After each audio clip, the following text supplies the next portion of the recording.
And now, Harvey Korman's biggest fan, Yvonne Delet. Woo! Woo! Hi, everybody. Hi, welcome. It's the Unknown Zone Talk Show. Bum, bum. I'm your host, Yvonne Delet, and today is a really big show, a really big shoe. We all remember Ed Sullivan, correct? Yes, yes. He was Okay. my babysitter. That was my impression of Ed Sullivan. Thank you very much. Today we have two amazing guests on the phone. We have Harvey Korman's son, Chris Korman. Hello. Hello, hello. And we have... Hey. Hey, welcome, Chris.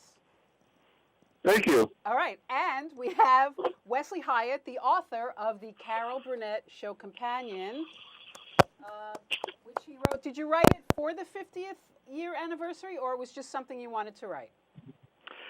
It was something that I wanted to write, and luckily it came out about a year ago before the 50th anniversary in time for it. So Amazing. It was a happy coincidence, I guess you could say. Absolutely. Yep. Yes, and welcome, Wesley. Welcome. Thank you, Yvonne. You're welcome. And before we get started, because we all have a bunch of us have a lot of questions. We're all in our 50s, so we're big fans. We all know the Carol Burnett Show. We lived it. We lived it. Loved it. So I just want to let you know who else is in the studio. It's me. I have a sidekick named Gerard Mignon. Hey, Gerard. Hi. Hello. Hey, Gerard. Hey. All right. Wow. I like them. You don't have to introduce the rest of them. It's like the professor at the very end. It's like, you know. Exactly. And then we have, I'll just keep going. And then we have Seth Miller, and we have, if you hear that, you can hear that music. That's the band of Phil Sorge. Oh, great. Oh, okay. Yeah, I hear that. Or as I like to call them, sloppy seconds. So welcome, guys. Welcome. Thank you. Good, you laughed. Good. All right. I'm a little, I just want to say aware because, the era of the Carol Burnett Show, the humor was, was a little more saccharine. Mm-hmm. And we've all evolved and, we're a little more out there, but I want to, in honor of the show, we're going to try to be good people. Just be good people. All right. So I want to ask you. Oh, good. They're still here. You didn't hang up yet. That's awesome. No, not yet. Okay, that's awesome. So, Wesley, why did you write this book? Why? Why this book? Well, I grew up watching the show like many of us here, and I had loved it as a child, and I thought it would make a great book someday to do, but I didn't think it would be possible because of the relative inaccessibility of the original hour shows and just some other factors that were going on. But then I noticed a couple of years ago that they were putting out on Time Life the original shows, or at least most of the original shows that they could put out. They had to do some of it. They had to leave out some of the music parts due to clearance rights problems for them. But that gave me the impetus that I thought about and said, wait, I remember that Carol also said one time that she donated a lot of her shows to UCLA. So I went online, looked at UCLA's catalog of videos, and determined that they had enough of her material and ones that I knew about as well that I was like, I could really do a pretty decent episode-by-episode guide for it there. I couldn't see all the episodes, but I could say enough about, the majority of them to comment on them and get them together. And from there, I made my list about who was still around from the show to talk to and interview them. And one of them, I wanted to make sure I did a good part about Harvey, and so that's how I got hooked up with Chris, because I knew about him. I found him on Facebook, and that was a big help. Right. So did the show not go into syndication?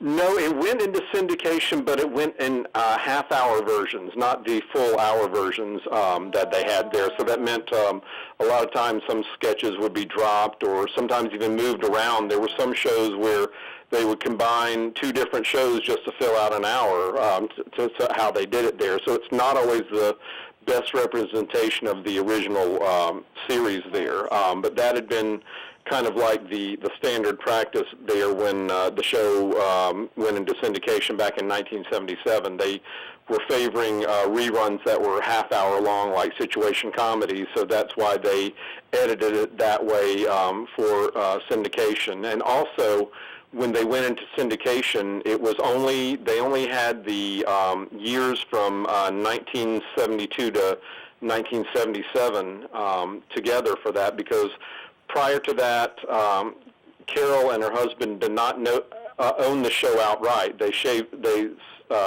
it with a producer called Bob Banner at the same time, and then he dropped his interest in the show at the end of the 1971-72 season, and that's where the reruns start, the start of 72-73 for 5 seasons there. So that's ones that you've seen, and now, thankfully, a lot more of the shows prior to that time are available on DVD for people to watch. Oh, okay. And some I watched. What's great, what I liked about the book is I love being able to read. I love being able to read about each show, and then what I would do is I'd go on YouTube and Google that, let's say a sketch from the show, and would watch sketches that I hadn't seen in years. Yeah, that's what I did there. I thought it would be.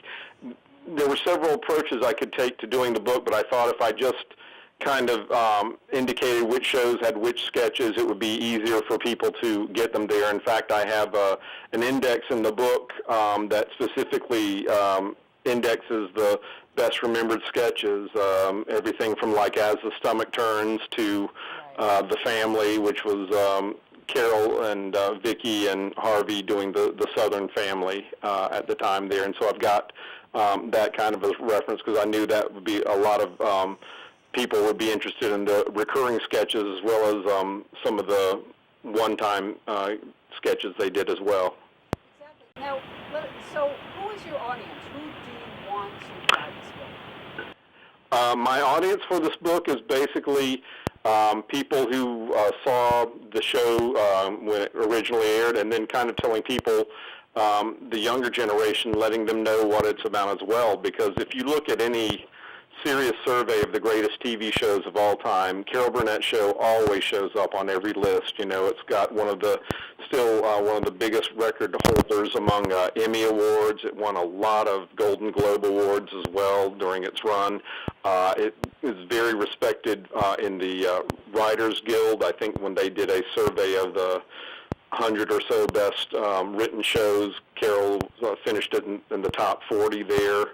And it's really held a strong legacy in television history, and I want people, especially younger generations who don't know about it, to understand why it was such a big, successful show. It really was the last great big variety show television had. I know some people would argue that Saturday Night Live still carries on the tradition, but I would say in terms of like a big show with dancers and production numbers and everything like that, the Carol Burnett Show was the last big successful one. So as a woman who's a performer of comedy, improv, and all kinds of things, when I was growing up, to see a woman be the host and the lead in a show was amazing. You know, there was Lucille Ball obviously before, and you know, I guess like if you really go back, you have like Mae West and Moms Mabley. But really, Carol Burnett, like, how did that even happen?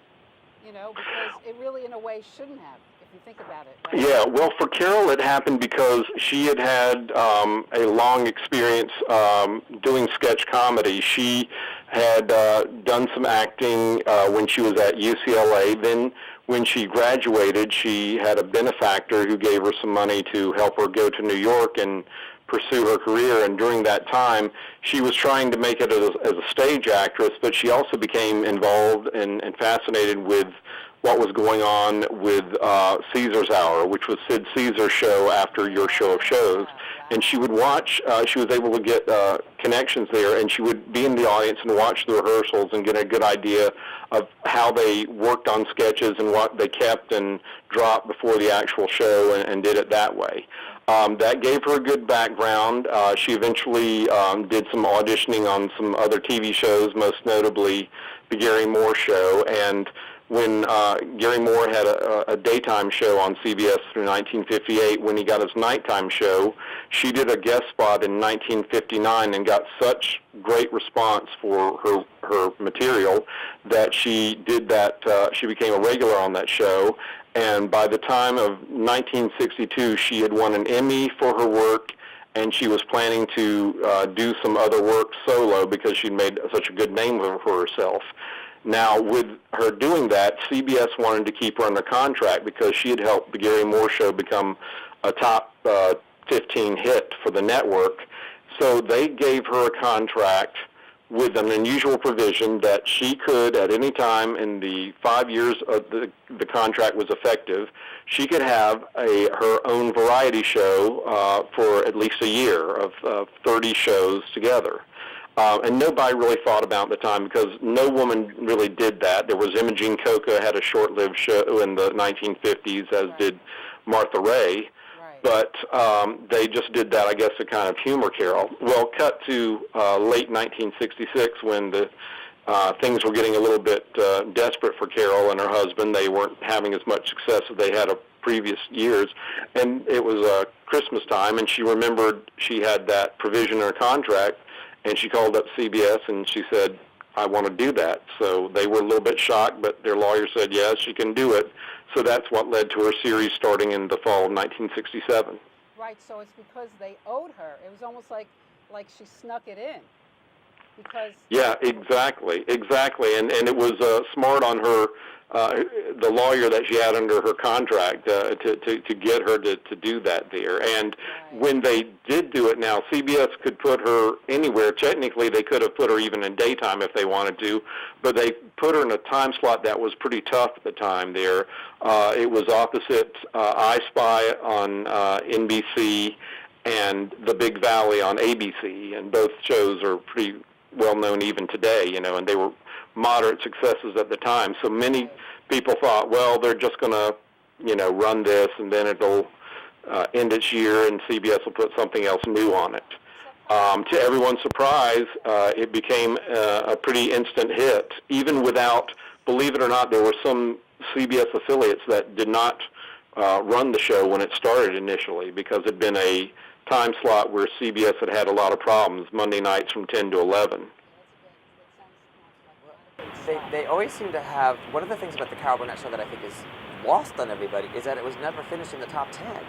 Right. And it still survived. Like, was there any ever a chance that it was going to be canceled any year, where it was on the bubble, they call it? Yeah, no, what it was, Carol's show, though it wasn't a top 10, though it was usually in the top 20 to top 30. Right. It would usually win its time slot. So that's all they had to do. And in fact, Carol wanted it to do that because she thought if you were a bigger hit, the network would get involved and come in suggestion. There'd be a lot more pressure to keep your show that way. I read that in the book. I read that in the Carol Burnett Show Companion. It's a little plug. Love it. A plug right there. Flying under the radar. I read that and I found that fascinating. Right, she actually liked that, so that awesome. Said the network, the executives would come in and just screw it up. Yep, like guys do. Did the network get involved in censoring at all? Did the networks get involved? The censoring for the show, not, well, there was one funny incident there was. They had in the first season, Harvey was interviewing Carol, who was apparently a member of a nudist colony. And he had a question to her. He said, how do nudists dance? And her response was going to be very carefully. Well, the network said, no, you can't say that. That implies sexual activity. You can't say that. So they said, all right, well, what can we say? And the network came back and actually told her that they could say cheek to cheek. And she said she died laughing. She heard that one. She said, well, like that's better?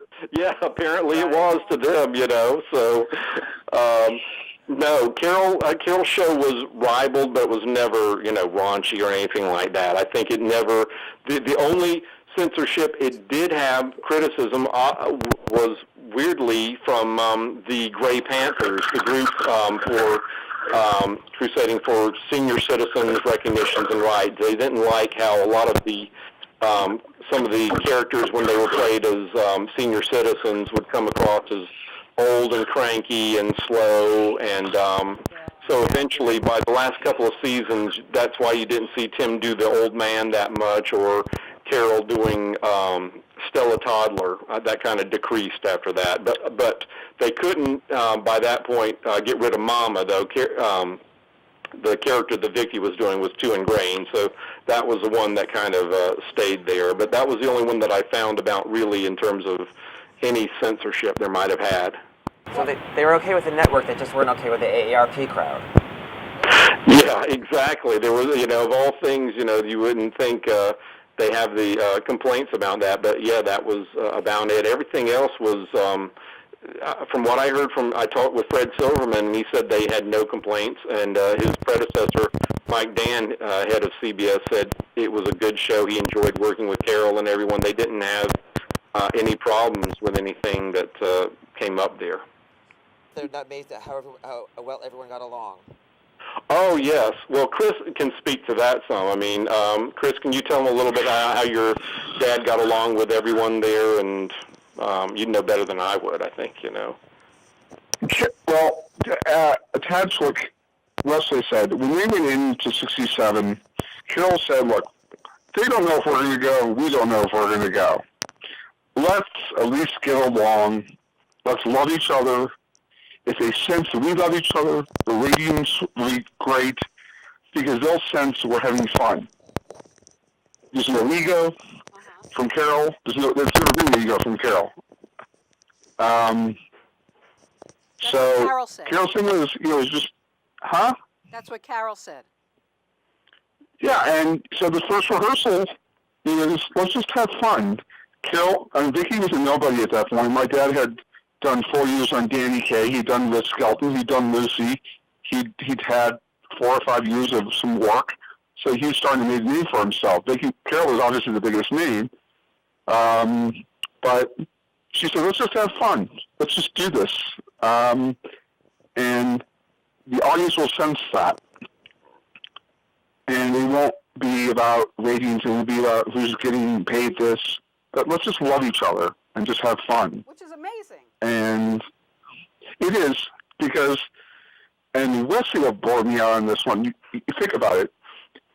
Their numbers weren't great like Seinfeld's and everybody else. But you think about it, Nash almost didn't make it. Wow. Cheers almost didn't make it on the air. Nash didn't almost make it on the air. All in the Family almost didn't make it on the air. So if you look at some of the great shows on history, their ratings were the worst. Cheers started off, 92? Yeah, Cheers had one. There was 1 week when Cheers, I remember, was the absolute last place on the TV schedule. Yeah, it definitely did. Right? Cosby saved it. And Harvey Korman had an extensive acting background. From what I understand, He did. He was, and you saw when you watch those sketches, even when he cracked up, you see how serious he is and how committed. It reminds me of the movie Airplane, where my belief is the best comic actors, the best comedians aren't necessarily good actors, but actors can be great comic actors. Mm-hmm. Because they take the role so seriously. Well, my dad took pride in the fact that because he approached everything as an actor doing comedy. He never did it. He never played for the joke. He played for the reality. His rule of thumb was he had 6 rules of comedy. He's like, it had to have a plot, it had to have conflict, it had to have a resolution, it had to be based in reality. And if you played the reality like Went with the Wind, if you played the absurdity of it, because just how absurd it is to take a 4.5-hour movie and condense it into an hour. Mm-hmm. So you have to give character. And the 2 guys who wrote it, the man and woman who wrote it, Rick Hawkins and Liz Sage, who wrote it, they crammed 4.5 hours into an hour segment. Yep. So my dad's approach was, how do I give people the sense that I'm doing Clark Gable doing Red Butler? Well, you don't want to do a parody. You want to be careful. You don't want to do a caricature of that person. So my dad's thing, because he went to Goodman Theater, he studied with Uta Hagen. He studied, my dad has so much training as an actor that the man had an existential crisis just saying good morning. So what was he like at home? Docile. He really wasn't what you call, you hear the word, somebody's really on. Mm-hmm. They're not in a performance mode. My father was a father at home, a performer at work. Yes, he could be funny in a family sense, the way Wesley is with his family, the way I'm with my family, but he didn't bring work home. Huh. It was Harvey time with Chris and Maria, my older sister, and my mom Donna, and there was time for work. And During the holidays, when the show was not, when it was time for family, it was time for family. When it was time for work, it was time for work. When Maria and I went to the tapings Friday night for 5 years, off and on. We came early, 5:30 show. We saw my dad afterwards. We kissed him. Hello, kiss him goodbye. But during the weekend, it was dad time. During hiatus, because, Wesley brought me out in this. They only did, 22 shows? 24? They did 24 by the 4th or 5th season. I think the first season was 30 shows. Then CBS reduced it down their order to 26 a season, and then by the 70s it was 24 shows a season. So that gave them time to do repertory theater, summer stock, and everything else. Or in your dad's case, some movies with Mel Brooks. So. right. So that's still a lot. Well, yeah. Though. Well, Compared to Saturday Night Live, they don't do that many shows, right? Yeah, they don't. They have a lot of time off that way. I'm not sure they may be down to 20 shows or something like that. Really, that they have nowadays with their schedule. Yeah, if that many. well, Did you go on? it's funny that Wesley said that, Blazing Saddles, or, if my dad doesn't do the Carol Burnett Show, my dad doesn't get Blazing Saddles. Right, and now. And I'll tell you why. Tell us. Anne Bancroft, Academy Award-winning actress married to Mel Brooks, says to Mel, why don't you use the Korman guy on the Burnett Show? And originally she had asked Carl, he'd asked Carl, and Carl said that's not true. And he'd originally offered it to Gene Wilder, but it wasn't called, it was called Black Bart. Huh, wow. And it was a pilot that turned out to be a series, and I think Wesley could back me up on this. It was a series with Louis Gossett Jr. called Black Bart. Wow. And then he rewrote it with Richard Pryor was one of the writers, and he rewrote it called Blazing Saddles. But he offered it to Gene Wilder. Gene Wilder says, I can't play Ave Lamar. And then said, very intelligently, why don't you use the Korman guy from the Burnett Show? So my dad owes pretty much his movie career to Anne Bancroft. Who I love. Cool. That's amazing. So you did say you had a couple. Was that one of your Mel Brooks stories that you told me you have? Very people actually don't know that. I mean, if you watch... That's amazing. Exclusive. Yes, very exclusive. Talk show. Thank you, Chris. Continue. We can talk about the cross-dressing when I go back into therapy. So you cross-dresser, your dad? Only for 10 years. And then I told Dad, look, you're stunting my social development here. It's hard to go to school knowing that you look better in the dress than my own mother. Tell him about how he came up with Mother Marcus. There, it was that was the main thing he did. I think it was in 1971 on As the Stomach Turns that he debuted that character. The Mother Marcus thing was, if you know who Rainey Kazan is, she played the mother in My Favorite Year. Yep. Yes. The true Jewish Yenta. Yep. All your very sweet and all your gluttonies and the hair and the boobs and everything. So my dad took every Jewish person he had ever known, combined that with his mother, and that was Mother Marcus. But that was my grandmother.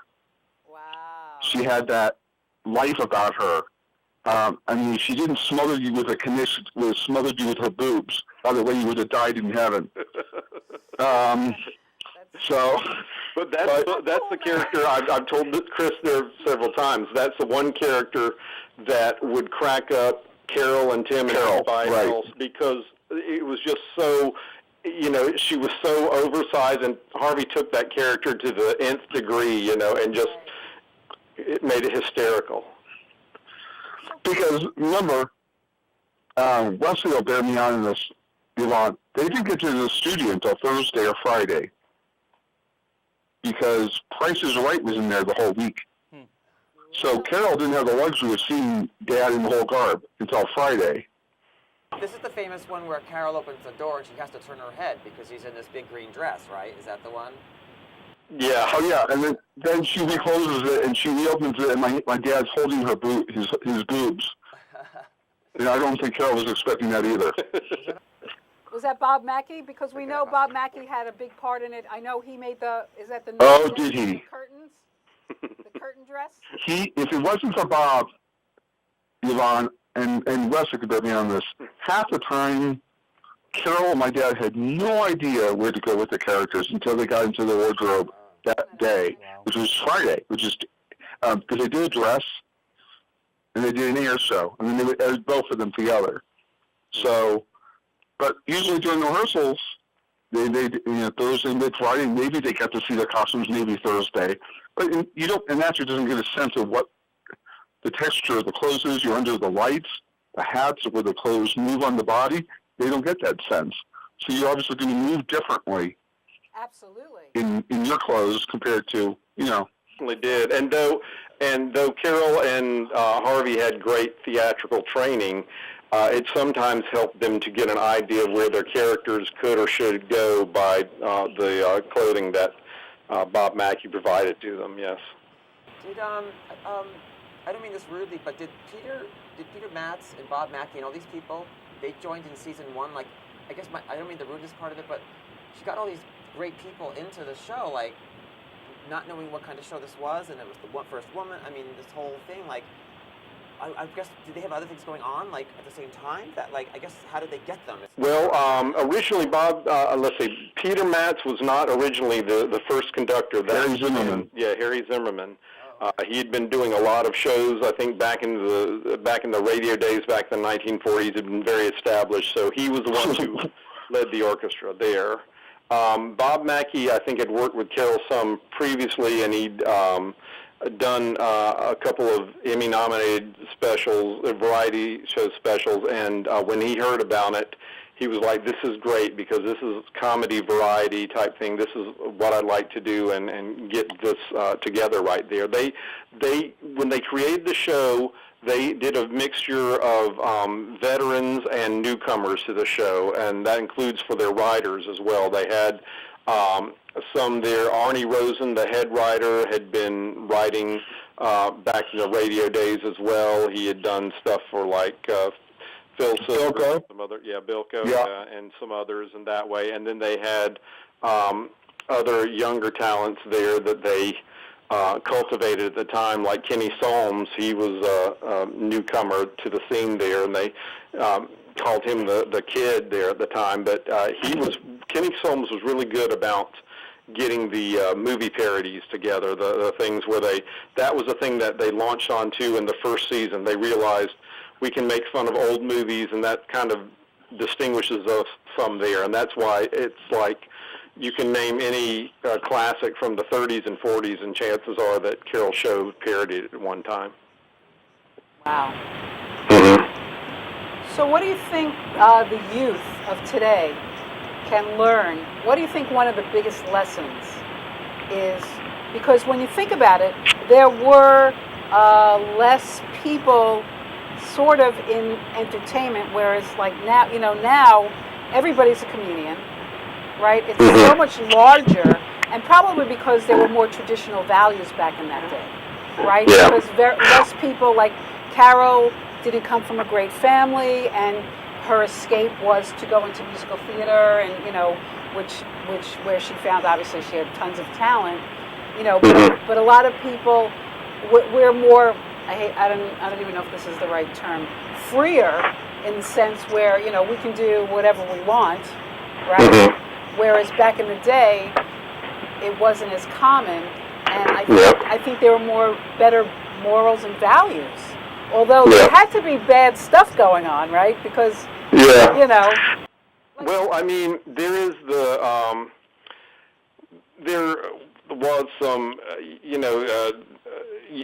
I say in the book, how even though it was kind of a family show, pretty much all of the regulars except for Lyle Wagner had a divorce sometime before or after the show, sometime or during the show, the course of it there. What I think contemporary viewers can take from the show that I would say especially is good is that you have people here who are in the space of an hour doing comedy. They could occasionally do some serious drama. Sometimes that was allowed there for Harvey and Carol to do some stuff that way. You also see the people singing and dancing and doing their heart out. You can watch on some of these shows, you'd be surprised you would think, how in a space of a week are they able to play, sometimes up to 10 or more characters in the single show. And that's what would happen. But they were trained and accustomed to do that, to make things, to learn quickly and make the changes and be professional on the air at all the time there. And that's the beauty of the show, is that it was very ambitious, and it often succeeded in its goals of trying to be great comedy and singing and dancing for viewers at the same time. And I think, too, they'll also take away from the fact that at the beginning of the show, how Carol did the question and answers with everybody, and it really brought a sense of connecting with her to a lot of people there. And sometimes she'd bring out some of the regulars to say hey to people, and if people had special requests, and get it that way. And there were also a lot of shows where it was just the regulars on it, because Carol just loved working it. That's pretty much how they ended every season. It was just Carol and Vicki and Harvey and maybe Tim or Lyle, depending what season it was. They obviously all had a lot of chemistry. And I just want to say, as a woman, again, because I am a woman, what I read in the book, which I thought was awesome on Carol's part, was how she somewhat objectified Lyle. Yeah.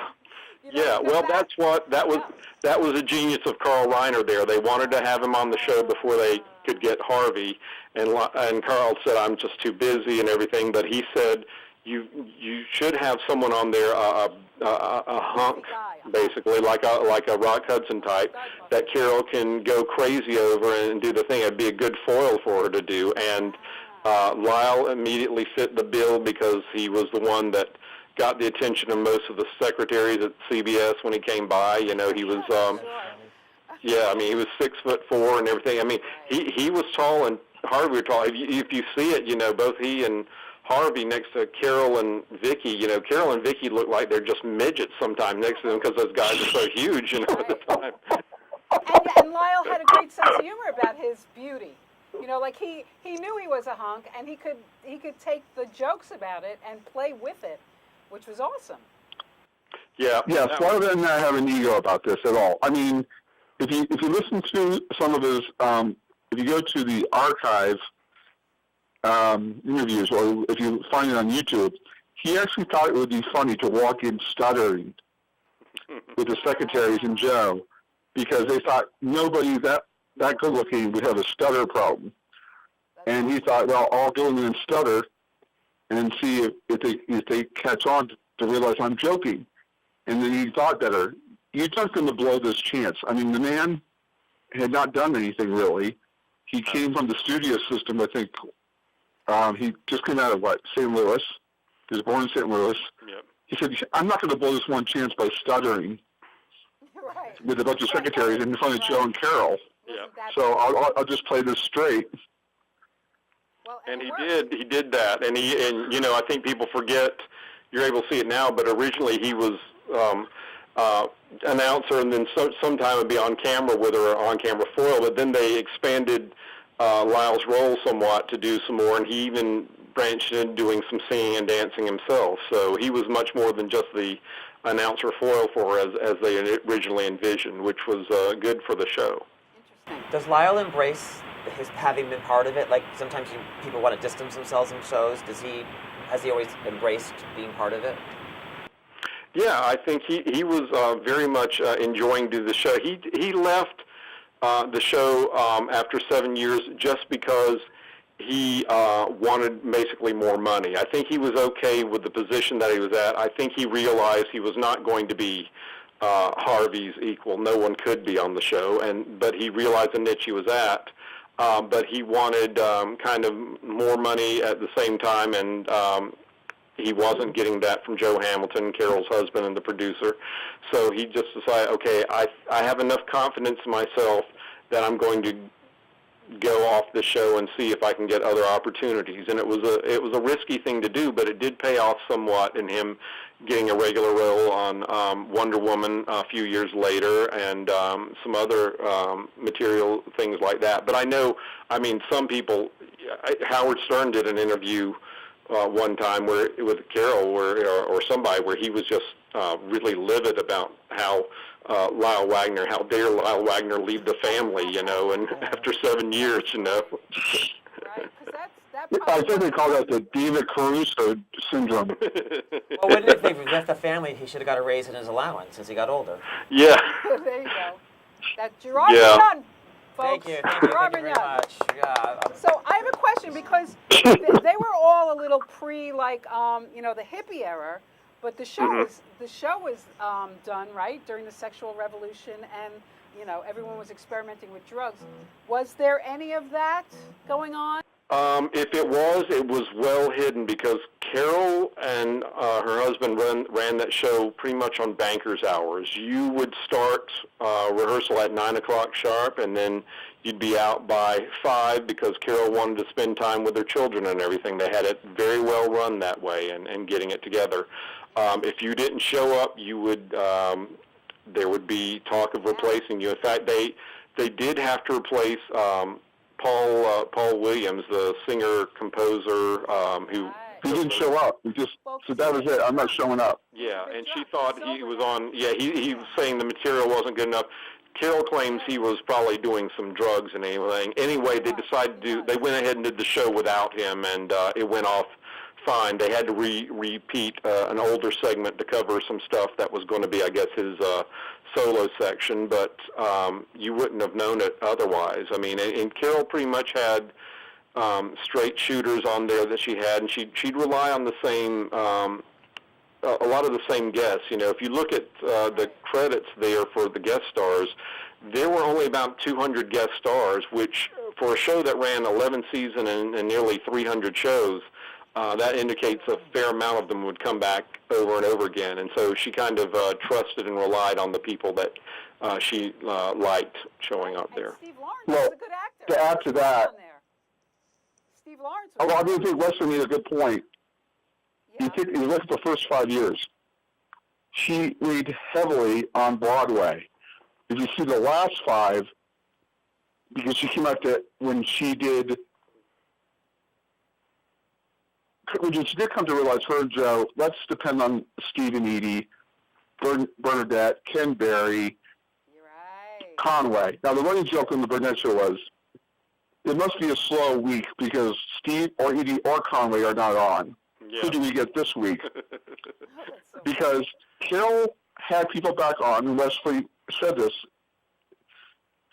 is that if it's a 4-day work week or a 5-day work week, it's going to go faster if everybody's comfortable. If I have to work with somebody I don't know and they're not comfortable because they have to pre-record a lot of the musical stuff, if the guest isn't happy, the show's not going to work well. Yeah. So it was important, and I don't think they really used the casting person at CBS very often. It was Carol and Joe went back to Lucy and went to people that they were comfortable with, that she had worked with in New York. So, it's like Carol's book. You come to play at the sandbox. If you leave your ego at the door and you're willing to come and play with Carol, she would make sure the music people got to you first. She would make Peter Mass worked with the guest, because if everybody else was happy, it was going to elevate the show. because I don't think... Yeah, I was just going to say, and if you look at the number of guests who had their own variety series at one time or another, it kind of tells you that Carol and Joe were very cognizant. If they knew someone had a variety series or had a lot of experience there, they were very comfortable in adding that person there. Yes. Right, like So, Cher I was think great if on you the look show. at, I would venture to say at least a good quarter to a third of all the guests had at one time their own variety show on television. Ah. Did Lucy enjoy doing the show? Outside of William Conrad, Oh, God. who you don't want to see prancing across the stage or actually prancing anywhere, for that matter. We joke about it. Chris and I joke about how hearing William Conrad sing Movies Were Movies when I was a kid was the most challenging vocal part of the show I think I've ever endured in my life, you know. So, Even you should have stuttered. It was painful. Wow. It's sort of like Donald Trump's press We have some more questions. experiences. Phil, what's your question? My question is, did they ever play Carol versus Joe? Like somebody said, oh, I'm not going to get my way with Carol, I'll go to Joe, or vice versa? would some go with Joe over Carol? No. They learned pretty cool that Joe was, as the executive producer, was the bad cop on the show. If you had a problem, if Carol had a problem with someone, she would have Joe relay it, and Joe could be kind of brusque about it there, yeah. She only fired my father. That's about it. She fired him? No. No, She fired him. Tell the story. Well, she tried to fire him. Let's put it this way. She tried to fire him. She walked in Really? acting like Betty Davis or Joan Crawford, because Carol doesn't have a mean soul, bone in her body. And my dad that week, Wesley will bear me out on this, he insulted Tim and Petula Clark. Now, you can insult Tim all day. He doesn't care because Dad and Tim knew each other. But you don't insult Carol's guests. And my dad insulted Petula Clark on a stomach turn sketch, and she wasn't getting something, supposedly. And my dad said, look, we don't have all day to rehearse. You know, get this joke or you don't. And Carol's like, Harvey, you don't do that. You don't, if you're having a bad day, and, my dad was going through a divorce with my mom. He was going through his own drama. That's why. But you don't bring your Right. baggage to work. Right. And Bad moment. this is how it happened. He had a Huh? moment. He had a bad moment. Well, he had many in the 10 years on the show, Oh, but there we he go. found a way There to... we go. I knew it. And so you got something out of me. But my dad had a very high standard Sure. because of his training, Right. that he never wanted to break up. He hated breaking up. Wesley will bear me out on this. Depending on who you asked, on the 3,000 people that Wesley interviewed in 3 years, you can ask some people, they said they loved breaking up. My dad hated it because my dad was a classically trained actor who took pride in the fact that he was on script. And he considered amateurs to break up. And he hated it. Now, there are some people who found it interesting and fun because it made everybody more accessible. They weren't doing Playhouse 90. They were doing a variety show. Mm-hmm. So if you ask my wife, you ask anybody, everybody has a different interpretation of how the breakup went. Yeah. Either as a negative or as a positive. Wesley and I have gone around about this. Our friend Ed Robinson will say one thing, and we all have a different opinion about this. But my dad hated it because he thought that would tarnish his reputation of being a disciplined performer. And he hated himself. He would kick himself that he broke up. Interesting. But in your dad's defense, we've talked about this before, a lot of it was caused by Tim Conway plotting his own little thing that nobody knew about. Tim would get in there and look at the sets that were involved and look at what was going on with the costuming when everybody wasn't aware with it. And he would check with the director, and he would ask after the first show, the dress show, when they did the first taping, if everything was okay in the sketch, and usually the director said yes, everything was fine. So then Tim would be, okay, I'm going to do a few unexpected things in the next one. So everybody was like, oh boy, be on guard here, And that was when Tim would put in some things that he improvised and would, kind of throw everyone off, and especially because Harvey was so very much by the book. He was so dedicated in following the script. You know, he'd get something thrown at you that would just anybody would naturally giggle about, like he did at the same time, you know. But that was, you know, that was because Carol and Joe Hamilton gave Tim the leeway to do that. And like it or not, you know, they could have, you know, decided, okay, that was a little too much. We won't put that on the air. But 9 times out of 10, they would let Tim, you know, do his thing. And that has, even Carol has said, you know, some people have criticized the show for that, as that being its weakness, that everyone was cracking up all the time because of, especially around what Tim's antics were doing. Wow. Well, you know, one of my favorite sketches from the show was when they would all be by the piano with their own individual instruments and play really bad. Oh, yeah. Oh, yes. I think, yeah, that was the music. Yeah, that was that was from Mitzi and her husband. What was Kenny Welch. Yeah, Mitzi and Kenny Welch. Yeah, they came up with that idea. They were, many people with the show have fond memories of it because Mitzi and Kenny Welch were the ones who did a lot of the showstoppers on the show for the last 6 years, and they were really clever and inventive how they got things going together. You know, they would try and do, you know, things like the Cinderella with the Pointer Sisters. That was their creation. That was what they had gotten together there. And the big challenge they had with the show sometimes is, I think everybody agrees, that they did a tribute to just about every singer-songwriter in the Great American Songbook, beyond belief. You know, you've got medleys of everybody. You're like, oh my gosh, we're going to have Irving Berlin. Of course we're going to tribute. Oh boy, you know.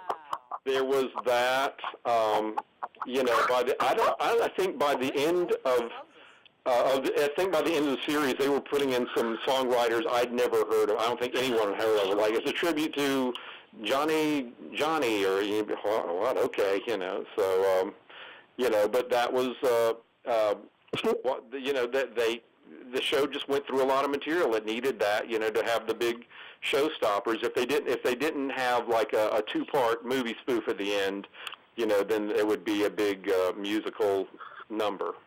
You know? I think they did Universal Studios at least twice. Warner Brothers. Yeah, I figured out they did a tribute to MGM. During the last season, they did their 3rd tribute to MGM with their 3rd spoof of Dr. Jekyll and Mr. Hyde. So that's when I was like, okay, you guys are really running low on things here. So it got to the point where the MGM line was on Social Security. Oh my gosh, they did at least 2 tributes to Walt Disney. I mean, every studio. Really? Yes, they did it. RKO. Every freaking RKO, I remember. Yeah, Disney. They did. Like when you were 3 or 4 years old, they got some of the characters from Disneyland to come in costume and be on the show when Carol came out as Peter Pan or whatever. You know, it was. I'm glad I was spared that. Yeah, but it was nice. But like I said, yeah, they made tributes to every singer-songwriter, every movie studio, and Lord knows, I think they.